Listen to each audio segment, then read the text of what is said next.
ด้วยบุญอภิวันอัญชรีสวัสดีโดยการนิรันดร์เทิน10 นิ้วกราบแนบใต้ไหวสาปารมีธรรมในครูบาอาจารย์พระมหาเถรานุเถระท่านเจ้าคณะพระสังฆาธิการทุกรูปทุกตนขอความสุขความสวัสดีในธรรมะแห่งองค์สมเด็จพระสัมมาสัมพุทธเจ้าจงมีแก่บรรดาสาธุชนท่านผู้ฟังทุกท่านที่ได้มีโอกาสเปิดวิทยุรับฟังรายการเสียงธรรมก่อนรับตาตั้งสถานีวิทยุเพื่อการศึกษาพระพุทธศาสนาและวัฒนธรรม FM ความถี่ 104.50 เมกะเฮิรตซ์วัดฝายหินตำบลสุเทพอำเภอเมืองจังหวัดเชียงใหม่เมตตาในท่านพระครูสมุวิสุวัตรวรกิโจท่านเจ้าอาวาสท่านผู้อำนวยการวิทยุแห่งนี้ถวายเวลาเฮือธรรมภาพพระมหาประสิทธธรรมาภินันโทวัดจังกำตำบลมะกอกอำเภอป่าซางจังหวัดลำพูนเผยแผ่ธรรมในนามของคณะสงฆ์หน่วยอบรมประชาชนประจำตำบลมะกอกหน่วยเผยแพร่ศีลธรรมของกรมการศาสนากระทรวงวัฒนธรรมเบอร์โทรศัพท์061-547-6539 น้อมนำเอาอัตถธรรมคำสอนเหล่านี้มาเป็นประทีปธรรมนำชีวิตเราท่านทั้งหลายได้นำไปเป็นเครื่องพินิจพิจารณาเดินทางชีวิตโดยมีหลักยึดหลักประพฤติเป็นลำดับไปพร้อมแล้วจะได้นำพาญาติโยมกราบพระไหว้พระเป็นลำดับไปเนอะกราบ1กราบ2กราบ3กราบ4กราบ5อะระหังสัมมาสัมพุทโธภควาพุทธังภควันตังอภิวาเดมิกราบสวากขาโตภควตาธัมโมธัมมังนามัสสามิกราบสุปฏิปันโนภควโตสาวกสังโฆสังฆังนะมามิกราบมาตาปิตุคุณังอหังวันตามิกราบ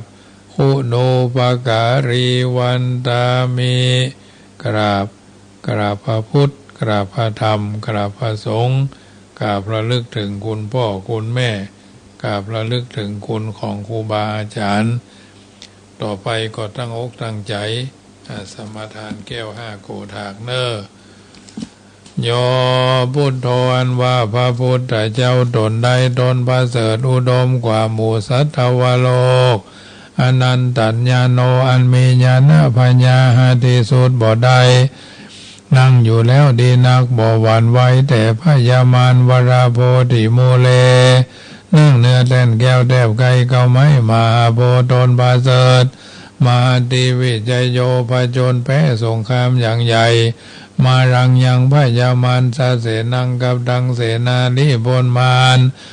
กันจริงก็ได้ถึงแล้วสัมโพธิยังปัญญาสัพพัญโยตยานทรัตหูใหญ่อย่าทำตั้งมวลอันว่าผู้ฆ่าก็นบน้อมไว้ตั้งพุทธังยังพระพุทธเจ้าตนนั่นแลอันว่าโยมกะธรรมโมอันว่ามกะธรรมอันใดอันดังกีโกอันประกอบด้วยองค์8ประการสัมมาทิฏฐิอาทิโกอันมีสัมมาทิฏฐิเป็นต้นอริยปัฏโตอันเป็นหนทางนิไกจะบาปอุจุกามโกอันเป็นหนทางเส้นซื่อบ่โคตรบ่เลี้ยวโมฆะภเว สายะเพื่อเข้าสู่นิพพานันพ้นจากทุกข์ในวัฏสงสารจะนานังแห่งคนทั้งหลายโหติก็มีแลอะยังมกะธัมโมอันว่ามกะธรรมนี้สันติกาโลอันกะทำคือบาปลำงับดับหายอันมีนัยยะอัน ตุทัสโสนโยอันมีนัยยะอันควรจักหูจักหันยากนัก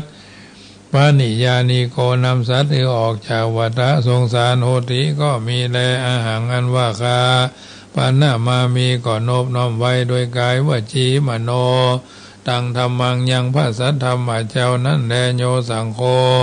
อันว่าพระสังฆเจ้าหมู่ใดวิสุทโธอันบริสุทธิ์จากบาปวราตขินายโยอันควรทับเอาทานนันพาเสริฐแห่งคนและเทวดาทั้งหลาย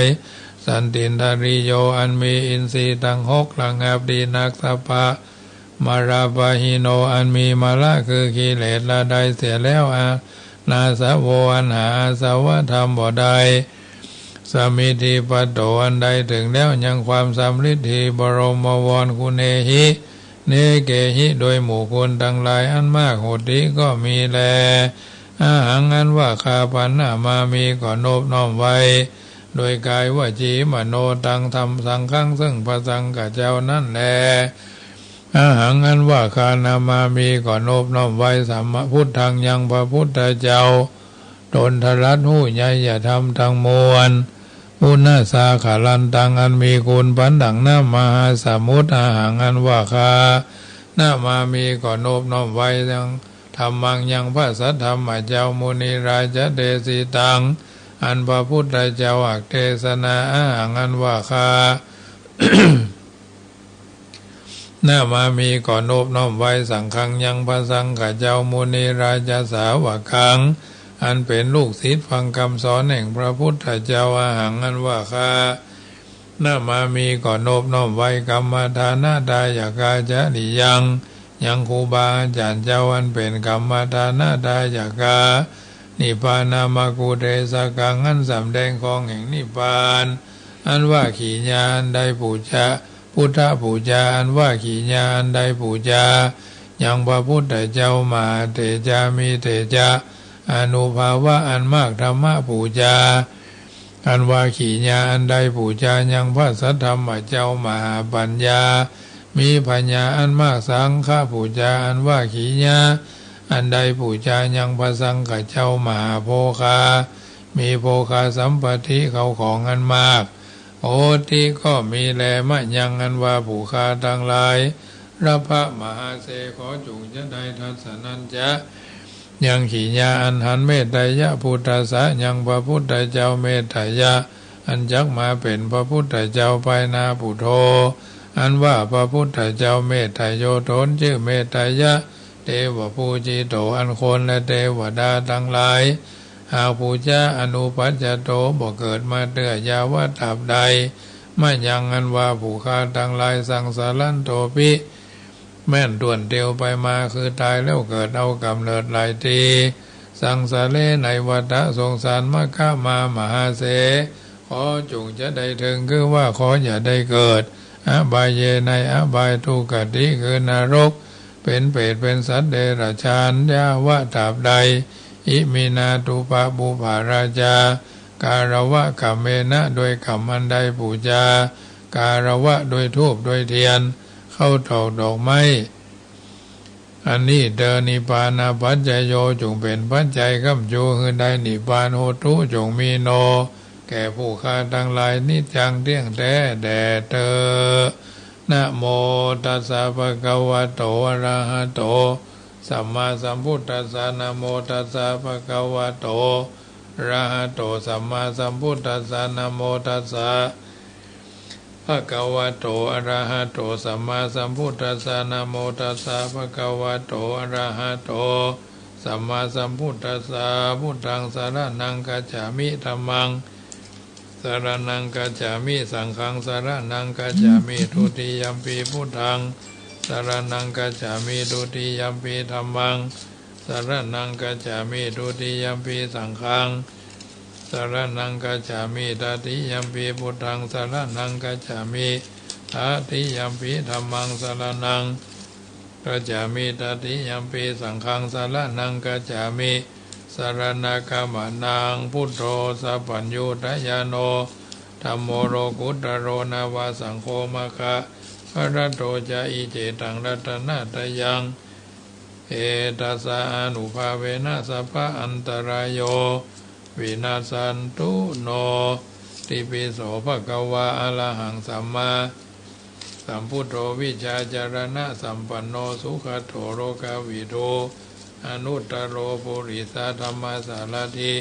สัทธาเทวมนุสสนังพุทโธภะคะวะติสวากาโตภะคะวะตาธัมโมสันทิฏฐิโกอากาลิโกเอหิปัสสิโกโอปันนะยิโกปัจจตังเวทิตาโพวินโยหิติสุปฏิปันโนภะคะวะโตสาวกสังโฆอุจุปฏิปันโนภะคะวะโตสาวกสังโฆยายะปฏิปันโนภะคะวะโตสาวกสังโฆสามิจิปฏิปันโนภะคะวะโตสาวกสังโฆยะทิทังจัตตานิปุริสายุคานิอัตถะปุริสาปุคลาเอสะภะคะวะโตสาวกสังโฆอาหุนายโยปะหุนายโยตักขินายโยอัญจลีกาลานิโยอนุตตรังปุญญเขตังโลกัสสะทิยันตุนิมิตังอาวะมังกรัญญโยจามนาโภสักขุณาสัสสะโตปะปะกะโหตุสุปินังอคันตังพุทธานุภาเวนะวินาสเมนตุยันตุนิมิตังอาวะมังกรัญญโยจามนาโภสักขุณาสัสสะโตปะปะกะโหตุสุปินังอาการตังธรรมานุภาเวนะวินาสเมนตุยันตุนิมิตังอวะมังกรัญจโยยามานาปุสกุณาสัสสะโต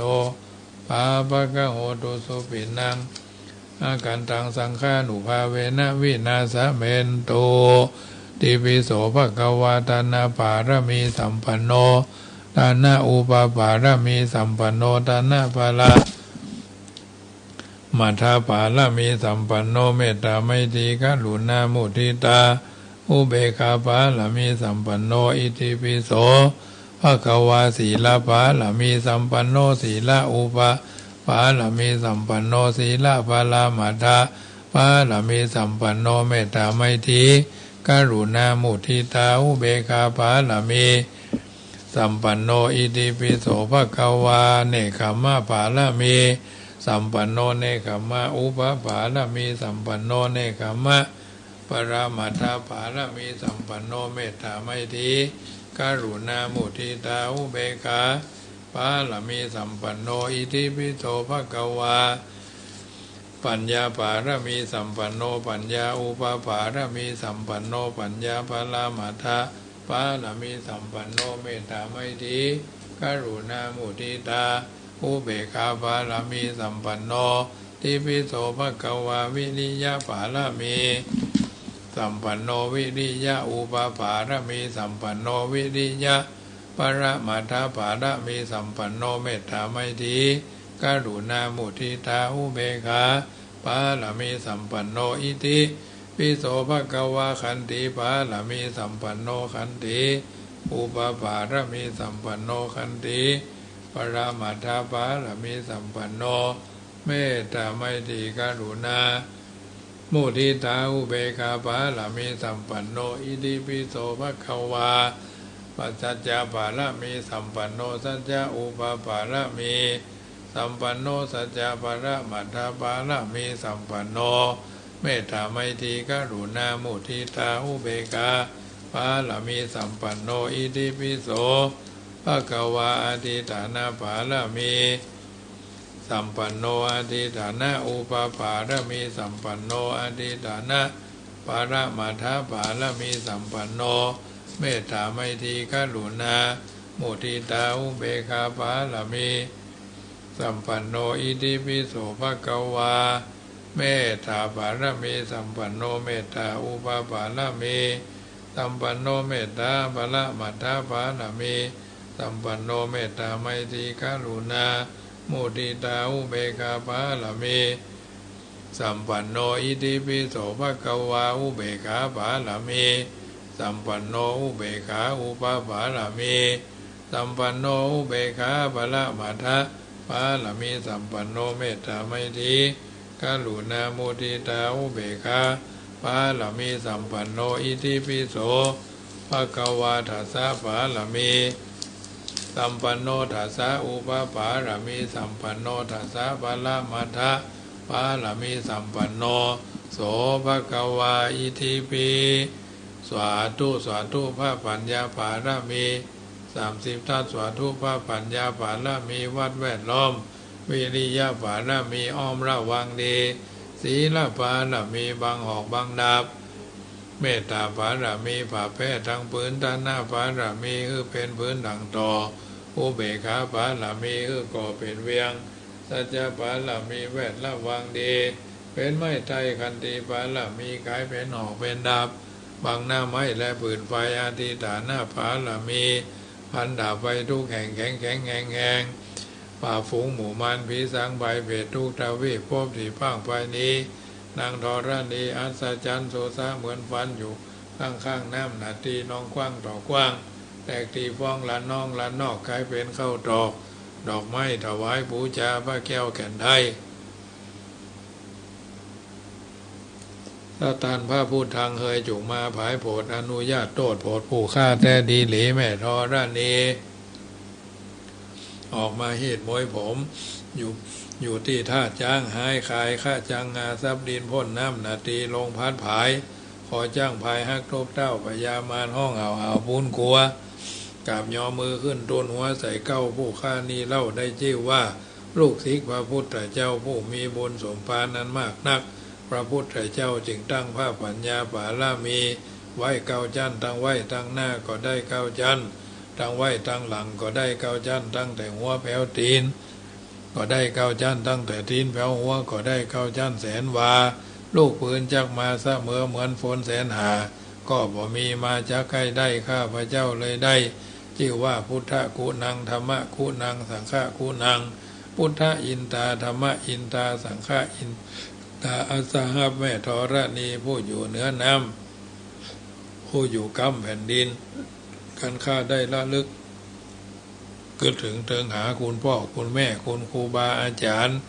คุณพระแก้วเจ้าทั้ง3ประการคือคุณพระพุทธคุณพระธรรมคุณพระสงฆ์คุณแดดคุณฝนคุณน้ำคุณลมคุณไฟคุณโกศลเจ้าก็ดีคุณนางอุทธราเจ้าก็ดีคุณพระปัจเจกเจ้าก็ดีคุณพระตนเมตตาภาวนาเจ้าก็ดีจุงมาสัมพิทักษ์รักษาคุ้มครองทั้งกำหน้าและกำหลังยังตนตัวแห่งผู้ฆ่าตั้งแต่ที่ฆ่าการะยามนี้วันนี้ค่ำคืนนี้และต่อไปนี้จิ้มแด่เตอพุทโธพุทธังรักษาธัมโมธัมมังรักษาสังโฆสังฆังรักษาพุทโธพุทธังอะระหังธัมโมธัมมังอะระหังสังโฆสังฆังอะระหังพุทโธพุทธังกันหะธัมโมธัมมังกันหะสังโฆสังฆังกันหะอายุวันโนสุขังพะลังยังผลยังอันว่าบุญอันใดอามากังแห่งผู้ฆ่าทั้งหลายกัดตัวอันใดกะทำปั้มเพลงแล้วตานะมะยังวาโดยอันใดฮือทานก็ดีศีละมะยังวาอันใดรักษาศีลก็ดีภาวนามะยังวาด้วยอันใดจำเริญภาวนาก็ดีนิพพานะปัจจโยขอจงเป็นปัจจัยค้ำจูผู้ฆ่าทั้งหลายพันได้ไปฮอดเวียงแก้วยอดพระนิพพานเจ้าอาสวะขยังอันเสี่ยงไปแห่งกิเลสธรรมทั้งหลายโหตุจงมีโนแก่ผู้ฆ่าทั้งหลายนิจจังเที่ยงแท้แด่เตอเอาละญาติโยมสาธุชนคนดีทุกคนทุกท่านได้ยินได้ฟังการสังวาสสวดที่ยายพุทธคุณธรรมคุณสังฆคุณเป็นที่เสร็จสัดเรียบร้อยอุธรรมะจะได้อุธรรมะเป็นปฏิพรกับบรรดาญาติโยมสาธุชนทุกคนทุกท่านเป็นลำดับไปเนาะน้ำธรรมคำสอนจากรายการนี้ถือว่าเป็นส่วนหนึ่งที่นำมาอุเอิญเจริญพรนำมาเป็นปฏิพรกับบรรดาท่านสาธุชนที่อยู่ท่าดาฟังกันอยู่ทางบ้านเป็นประจำน้ำธรรมคำสอน 84,000 พระธรรมขันธ์นั่นก็เป็นส่วนที่เอาท่านทั้งหลายก็จะได้กระทำบำเพ็ญเป็นไปเป็นรูปเป็นร่างอย่างน้อยๆก็คือมีศีลมีสัตย์มีสัจธรรมอยู่ในจิตอยู่ในใจเอาท่านทั้งหลายอยู่ เป็นปกติอยู่แล้วเนาะ84,000พระธรรมขันธ์รังสรรค์เลือกสรรเอาสิ่งที่เป็นมงคลกับตัวกับตนเฮาอยู่เป็นประจ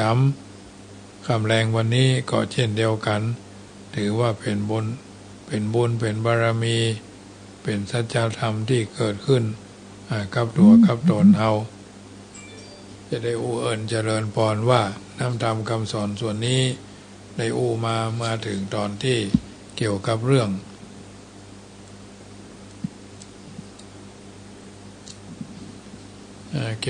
งของธรรมะเป็นบทเป็นบวงพัฒนาการแห่งชีวิตที่เฮาท่านทั้งหลายทุกคนเดินทางมาสนุนเส้นชีวิตแต่ละเส้นนั้นก็บ่เหมือนกันเนาะบางที่ก็เปิ้นฮ้องว่าภาคการเนาะภาคการก็เวลาธรรมาภาพผู้เอิ้นมาถึงตอนที่ว่าวันหนึ่งเดินมาเหน็ดเหนื่อยนะอุชุกะมุ่งหน้าไปเสาะหาภาคการว่าไปดีมาดีสวัสดีมีชัยไปแล้วอย่าไปรับจงนำข่าวมาตัวหาตาเนี่ยเราก็เดินทางต่อไปเรื่อยไปเสาะหาภาคการวันหนึ่งเดินมาเหน็ดเหนื่อยกระหายน้ำเหลือเกินน้ำใส่ในกระบอกสปายน้ำบังก็หมดแล้วเนาะก็หมดพอดีจะหาน้ำที่ไหนดื่มก็มีแต่พอดีเหลือไปหันกระท่อมหลังหนึ่งตั้งอยู่ในป่าโดดเดี่ยวมีคนอยู่ด้วยใจก็ดีใจจึงตรงเข้าไปหาน้ำเพื่อจะขอน้ำกินระงับความกระหายเจ้าของบ้านก็ฮื้อดื่มน้ำเพียงอึกเดียวเท่านั้นบอกว่าน้ำนี้มีนิดเดียวเท่านั้นจะบ่พอกินพอใจอุจุกะก็แปลกใจถามว่าเพราะเหตุใดเจ้าของบ้านตอบว่าขุดน้ำบ่อมา7 ปีแล้วยังหาน้ำบ่ได้เลยทีนี้ต้องไปตักน้ำกินไกลเหลือเกินเจ้าท่านเหยคุณเหยหมูว่าเป็นบาปเป็นกรรมยังอุจุกะก็ถามว่าขอโทษเถอะครับที่บ้านนี้อยู่ด้วยกันกี่คนบ่ฮู้ครับเจ้าของบ้านก็ตอบว่า3 คนด้วยกันฉัน2 คนตายายและลูกสาวแถมคนหนึ่งลูกสาวงามแต่ท่านจะดูบ่ได้ดอกนะและก็จะมาขอพักที่นี่ก็บ่ได้โดยลูกสาวของฉันมันงามเหลือเกินเพิ่นก็ว่าอย่างนี้เนาะท่านนั่นไปก็อุชุมกะก็แปลกใจว่าตานี่ห่วงลูกสาวเอาการอวดลูกสาวว่าสวยว่างามและยังแถมโจมตีดักหน้าเหตุด้วยว่าจึงอู้ว่าเป็นอย่างครับท่านเจ้านายบ้านบ่ได้ตั้งใจจะค้างแรมเลยเพราะมีธุระด่วนจะรีบไปตามคำสั่งของเจ้านายเจ้าของบ้านก็ถามว่าท่านจะเป็น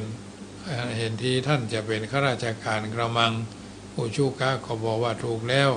ข้าพเจ้าเป็นข้าราชการเจ้านายท่านใจให้ข้าพเจ้าไปหาภาคการมาพบท่านไปตัวหาภาคการมาพบกับเจ้านายเจ้าของบ้านนั้นพูดว่าภาคการมีแน่หรือเจ้านายก็บอก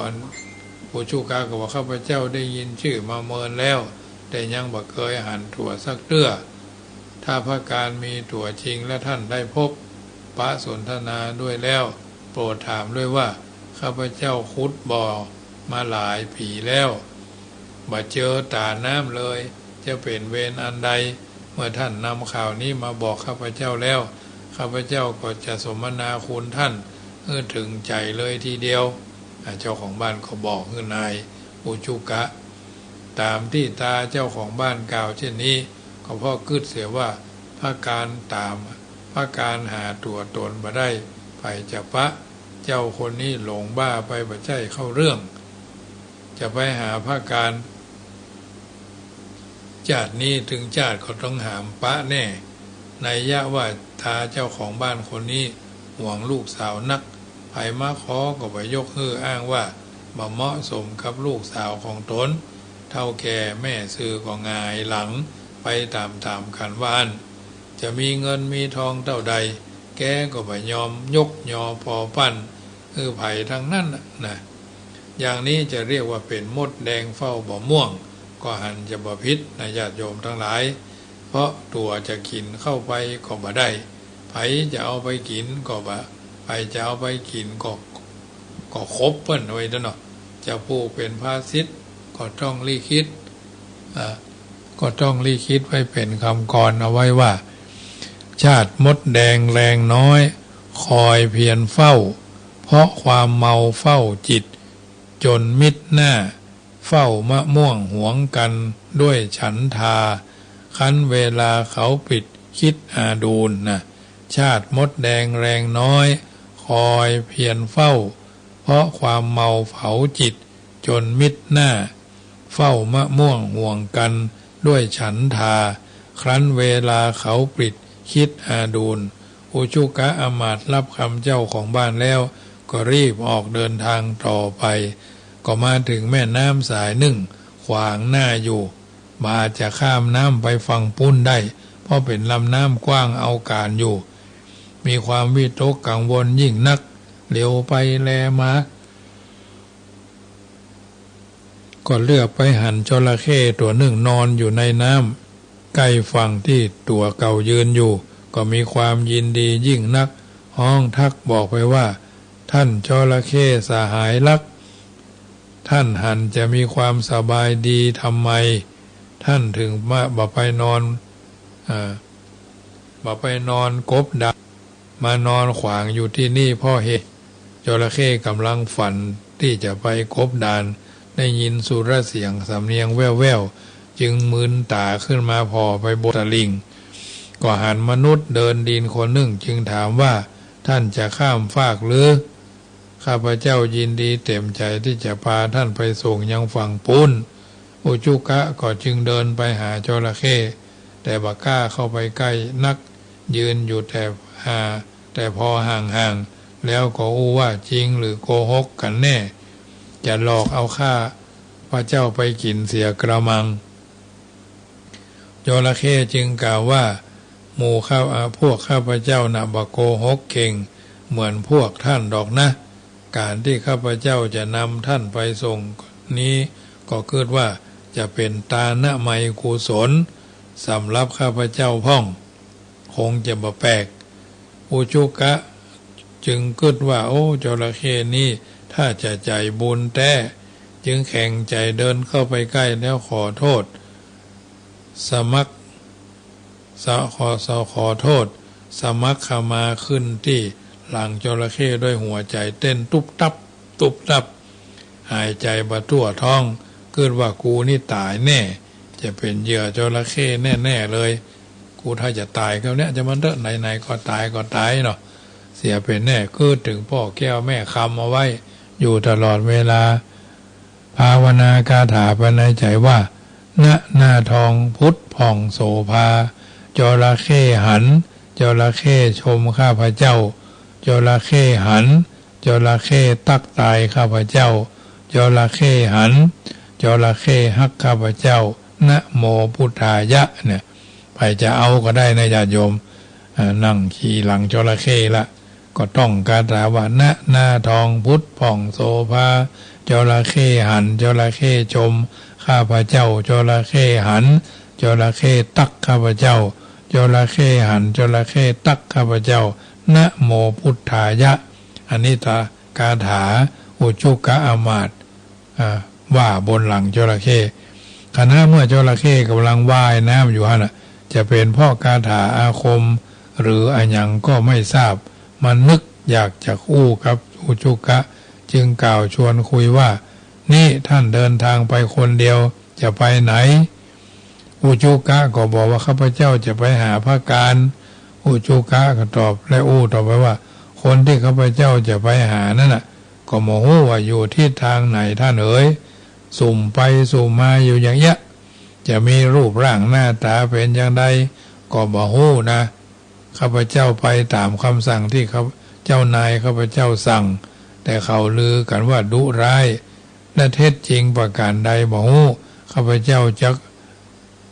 ท่านฮู้จักหรือเปล่าหรือไม่เล่าฮู้จักนะฮู้จักแน่แต่ฮู้จักแต่ชื่อแต่ยังบ่เคยหันตัวสักเตื้อ จระเข้ตอบและอู้ต่อไปว่าข้าพเจ้าขอร้องท่านสักอย่างหนึ่งจะได้จะได้หรือไม่อุชุกะก็กล่าวว่าถ้าเป็นการเหลือวิสัยข้าพเจ้ายินดีจะรับสงเคราะห์ตามคำขอร้องของท่านจระเข้ด้วยความเต็มใจเลยจระเข้จึงเล่าเรื่องส่วนตัวของตนอุชุกะอมาตย์ฟังว่าตั้งแต่ข้าพเจ้าเกิดมาเนี่ยจะตำลงไปในน้ำเหมือนจระเข้อื่นๆมาได้เลยแต่ได้แต่ว่ายไปว่ายมาขวางคลองอยู่นี่แหละจะลงไปกบดานเหมือนจระเข้อื่นๆเขาก็บ่ได้จำต้องฝันไปอย่างนั้นเองถึงอาหารก็บ่อดนักพอมีกินไปวันๆเมื่อท่านไปพบกับพระการแล้วโปรดถามพระการด้วยว่าจะเป็นเวรเป็นกรรมอันใดเล่าได้ความอย่างใดแล้วนำมากล่าวแจ้งข่าวให้ข้าพเจ้าทราบโดยข้าพเจ้ามีแก้วกายสิทธิ์อยู่ดวงหนึ่งจะได้มอบเพื่อท่านเป็นปฏิการะถ้าท่านสามารถนำข่าวมาให้ข้าพเจ้าทราบอุชุกะรับคำเมื่อจระเข้นำส่งถึงฝั่งแล้วก็กล่าวขอบคุณและล่ำลาธรรมเนียมแห่งอารยชนรีบเดินทางด้วยความมุ่งมั่นตามสัญญาตามอารัญญวิถีร้อนแรมมาหลายราตรีที่วาวานวันหนึ่งในคณะกำลังเดินอยู่ราวไผ่กลางป่าพงพนาไผ่นั่นเหลือบไปหันทางสายหนึ่งเหมือนประดุจเทพธิดาเนรมิตดูวิจิตรไปด้วยแก้วแวววาวรัศมีพันนโสภาสพันโนภาสนานาประการโลมชาติชูชันพิกลใจนึ่งว่ากล้าจะเดินไปตามถนนสายนั้นเพราะหูซึกประหลาดประวันพรันพรึงแถมใจนึ่งก็อยากจะทราบว่ามักกาเนี่ยจะไปทางไหนกันแน่จะใกล้พระการเข้าไปหรืออย่างใดหรือจะเป็นมัคควิถีทางไปสวรรค์ชั้นสุราไรลองตัดสินใจดูเถอะถ้าอุชุกะก็ตกลงใจไปตามหนทางอันงดงามตระการตานั่นด้วยจิตอันกล้าหาญเข้มแข็งจักประมาทตลอดเวลาเมื่อคมนาการไปเช่นนั้นโดยลำดับก็ไปหันใส่ปรางปราศาสตร์ราชฐานใหญ่น้อยต่างๆดูหน้าเพลิดเพลินยิ่งนักทั้งผู้คนก็คึกคักหนาแน่นแต่งตัวภูมิโออุชุกะอู้กับไผ่ก็มีไผ่อู้โดยจึงแข่งใจเดินต่อไปโดยบ่ย่อท้อท่านที่ประทับอยู่บนบัลลังก์จึงตรัสทักว่าอุชุกะอามาตย์ของพระเจ้าวสิทธราชหรือแหมแหมเก่งมากอุตส่าห์เดินมาหาเราถึงที่นี่อุชุกะจุดในใจว่าหูจักชื่อเฮาเหียตัวเนี่ยบัดธรรมดาถ้าจะเป็นพระการหรือไผกันท่านกำลังคิดว่าเรารู้จักชื่อท่านและสงสัยว่าเราจะเป็นพระการหรือใครกันเฮาก็ขอบอกเลยว่าเฮานี่แหละคือพระการละหูจักไว้เตอะท่านผู้ประทับอยู่บนบัลลังก์ตัดอุชุกะจึงตัดทูลว่าขอเดชะถ้าเช่นนั้นก็นับว่าเป็นบุญของข้าพระพุทธเจ้าเหลือเกินที่ได้มาพบพระองค์ในวันนี้เพราะข้าพระพุทธเจ้าเดินมาทางเนี้ยก็หวังว่าจะพบพระองค์ผู้ทรงพรานุภาพอันยิ่งใหญ่ไพศาลมโหฬารพันลึกผู้ทรงเดชานุภาพอันมหัศจรรย์ยิ่งใหญ่นั่นเองพระการจึงตรัสว่าบ่ต้องมายอฉันให้มากหรอกอันอย่างเคยยอเจ้านายของท่านเสียเลยอะไรเคยยอเจ้านายของท่านเสียเคยตัวฉันน่ะบ่ใช่คนชอบขินลูกยอหรือเครื่องเส้นอันอย่างดอกนะมีธุระอันอย่างก็อู้ไปเถอะอุชุกะก็กราบทูลว่าขอเดชะพระราชาขอพระราชทานอภัยโทษบ่ใช่เช่นนั้นเลยพระพุทธเจ้าข้า ข้าพระพุทธเจ้านี่มีก็หวังจะมาเชิญพระองค์ไปยังบ้านเมืองของข้าพระพุทธเจ้าเนื่องด้วยเจ้านายของข้าพระเจ้าเชิญพระองค์เสด็จไปพบกันที่เมืองปาราณสีพระพุทธเจ้าข้าพระการก็บอกว่าจะเฮาไปพบด้วยเรื่องอันใดโอจุกะก็ทูลว่าเจ้านายของข้าพเจ้าตรัสเล่าว่าพระองค์ได้เข้าฝันกระซิบที่ใกล้พระกันเจ้านายของข้าพระพุทธเจ้าว่าจะต้องสิ้นพระชนม์ภายใน7 วันเจ้านายของข้าพระเจ้าก็รอดชีวิตยืนยาวมาจนกระทั่งบัดนี้หันว่าพระองค์มุสาพระเจ้าข้าพระการจะว่าเฮามุสาอย่างใดเมื่อเฮาไปบอกเจ้านายของท่านแล้วเจ้านายของท่านทำอย่างใดต่อไปเล่าอุชุกะก็ทูลว่าเจ้านายของข้าพระพุทธเจ้าตรัสถามโหนก็ว่าจะเป็นความจริงตามนั้นแต่มีวิธีแก้ก็คือต้องทำบุญประการต่างๆตามพิธีของโหนเช่นปล่อยสัตว์2 เท้า4 เท้าทำสิ่งที่เป็นสาธารณประโยชน์ต่างๆพระการก็บอกว่าแล้วเจ้านายของท่านทำตามโหนหรือเปล่าเล่าอุชุกะอมาตย์ก็ทูลว่าทำตามโหนกราบทูลพระเจ้าค่ะพระการก็บอกว่าถ้าบ่ทำตามโหนบอกป่านนี้เหลือแต่กระดูกแล้วท่านจงกลับไปบอกเจ้านายของท่านเถอะว่าเฮาบ่ไปจงอุตส่าห์ตั้งหน้าทำความดีเถอะบ่จ้าบ่เมินจักไปเยี่ยมโอจุกะบอกว่าพระองค์บัดเสด็จไปเจ้านายของข้าพระพุทธเจ้าก็จะประจงเชื่อว่าข้าพระองค์น่ะได้เดินทางมาพบพระองค์ขอได้โปรดข้าพระพุทธเจ้าด้วยเถิดพระเจ้าข้าพระการก็บอกว่าเอาเตอะบ่เป็นหยังเอาจะชุบคือท่านมีรูปพรรณสวยงามเป็นหนุ่มมีสง่ากว่าแต่ก่อนจะเนรมิตกองทัพคือท่านสักกองหนึ่งยกไปเจ้านายของท่านก็จะเชื่อว่าท่านได้มาพบกับเฮาเป็นแม่นเป็นมั่นแล้วเป็นต้น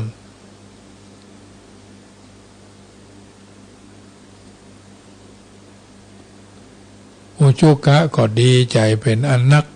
แต่นั้นพระการก็ชุบอุชุกะอามาตย์มีรูปพรรณสวยงามพิษกว่าเดิมมีผิวพรรณวรรณะเปล่งปลั่งดังทองพร้อมทั้งเนรมิตกองทัพหนึ่งของอุชุกะเตรียมตัวจะกราบลาแต่ก็นึกถึงกรรมที่บุคคลทั้ง4สั่งมาพอดีจึงก้มกราบถวายบังคมทูลว่าข้าพระพุทธเจ้านึกขึ้นได้พอดีถึงกรรมของบุคคลทั้ง4สั่งข้าพเจ้ามากรุณาแถลงเหตุที่เขาสั่งทั้ง4ได้ประสบอกุศลกรรมต่างๆกันว่าจะเป็นเพราะเหตุไรขอพระองค์ได้กรุณาชี้แจงให้เฮาทราบอุชุกะก็กราบทูลไปตามลำดับตามที่สัตว์ทั้ง4ได้สั่งความมาพระการก็วิสัชนาอุชุกะอามาตย์ก็ฟังเรื่องนี้ก็คงจะเล่าต่อในวันพุธเนาะวันนี้พอไปพอมาเวลาก็เหลือน้อยเดียวจะได้เอิญเจริญพรคือท่านฟังเป็นลำดับในวันพุธนี้เพราะพุธนี้เป็นวันศีลเป็นวันพระตัวเนาะธรรมะอันเป็นคำสอนเป็นนิยายปรัมปราเอามาฆ่าเวรเอามาเอิญเจริญพรให้ญาติโยมสาธุชนได้ยินได้ฟังแล้วก็คงจะเป็นอาหารใจนะก่อนจะรับจะนอนในค่ำคืนนี้ก็ถือว่าเป็นส่วนหนึ่งที่นำมาเป็นบรรทัดฐานในการเดินทางชีวิตของเอาท่านทั้งหลายเป็นลำดับไปก่อนนำรายการจะท่านไปในค่ำคืนนี้ก็ขอประชาสัมพันธ์ข่าวสารงานบุญเนอะโดยว่าวัดจังกำจะได้มีงานทำบุญถวายสังฆทานเนาะในวันที่14 ตุลาในการทำบุญทานขันเข้า227ขันเนาะ227ขันละ50 บาทอุทิศหาวงศาคณาญาติของท่านทั้งหลายขันในจำนวนปัจจัยเหล่านี้ก็จะได้รวบรวมเป็นก้าสีทาสีหอระฆังซึ่งก็จะต้องใช้งบประมาณ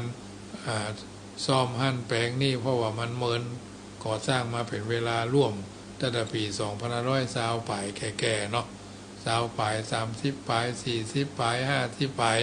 มาจนกระทั่งถึง60ปลายนะร่วม30กว่าปีถึงเวลาที่จะต้องบูรณะคือมันดีตามสมควรแก่เวลาแล้วก็จะทาสีลาพรคือมันใหม่เอี่ยมห้องศาลาสมบัติบ้านสันหลวงมาอู้เพิ่นก็จะเอาร่วม 20,000 เกือบ 30,000 เนาะถึงสีถึงนั่งปวนตั้งล้านอันนี้ก็อาศัยภาษาศรัทธาจากญาติโยมจึงตั้งกองบุญกองการกุศลเอาไว้ว่า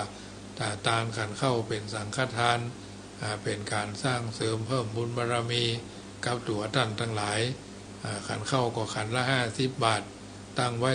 227ขันเนาะขันละ50 บาทธรรมาภาพก็เริ่มต้นให้ท่านทั้งหลายเป็นตัวอย่าง19ขันเนาะตานหาอดีตเจ้าวาดบูรพชนคนผู้มีพระคุณพอออกไม่ออกเจ้ากรรมนายเวรเจ้าเกณฑ์ชะตาประจำตัวตนของแต่ละคนแต่ละท่านก็จะได้ถวายในวันที่10จะถวายวันที่14ตุลาเป็นเดือน12ดับเนาะเดือน12เหนือดับทางนี้เท่านั้นก็อาศัยญาติโยมร่วมกันทำบุญมาหลายคนหลายท่านถึงทั้งนี้นั้นก็ได้ประกาศอนุโมทนาไปเป็นระยะเป็นช่วงแต่เจ้าก็ประกาศทางวิทยุ96เนาะที่ท่านทั้งหลายได้ร่วมทำบุญกันมาคนละเล็กคนละน้อยคนละนิดคนละหน่อยถือว่าเป็นบุญเป็นบารมีร่วมด้วยช่วยกันเท่าที่เขาจะทำกันได้ขันเข้า227ขันนี่ก็ขันละ50 บาทท่านทั้งหลายเอาไปคิดเอาไปพิจารณาใกล้ถึงวันเวลาก็ตามหาพ่อหาแม่หาพี่หาน้องเพื่อนพ้องสหายอย่างน้อยๆเขาก็ทำไว้แล้วก็จะไปลืมตาลไว้ภายภาคหน้าโดยตาลไว้ภายภาคหน้าซึ่งก็ถือว่าเฮานั่นแหละจะได้กินเนาะเฮานั่นแหละจะได้กินจะได้บริโภคตาลไว้ภายภาคหน้าเป็นปาไทยยังเข้าห่อเป็นสาบยังต่อมหาเนรปาน